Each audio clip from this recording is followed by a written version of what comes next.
তুমি হাত জোর করে মাপ চাইতে পারো, পায়ের উপর মাথা ঠুকতে পারো কাঁদতে কাঁদতে, মুচলেকা দিতে পারো যে কখনো সাহস দেখাবে না, অথবা বেছে নিতে পারো হাসপাতালের রোগশয্যা বা মধ্য দুপুরে রক্তবমি, যা পছন্দ। কিন্তু একটা ব্যবস্থা দেগে দিয়েছে তোমাকে, তোমার পিঠের ওপর গরম লোহা দিয়ে মৃত্যুর নম্বর লেখা। আমার পিঠের ওপরেও মৃত্যুর নম্বর লেখা। আমাদের বন্দির শিবিরের মানুষের মতন দেখতে, যদিও খালি চোখে কাঁটা তার দেখা যাচ্ছে না। নম্বর কেউ পড়েই চলেছে, যদিও শোনা যাচ্ছে না। কি করার আছে?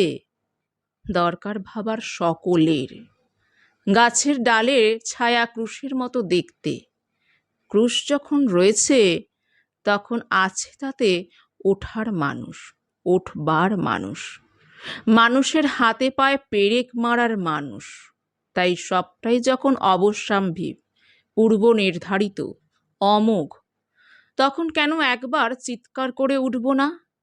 একার চেষ্টা করব না স্বাধীন, মুক্ত, অবাধ হবার? আর কি করার আছে তোমার, আমার, আমাদের দেশবাসীর?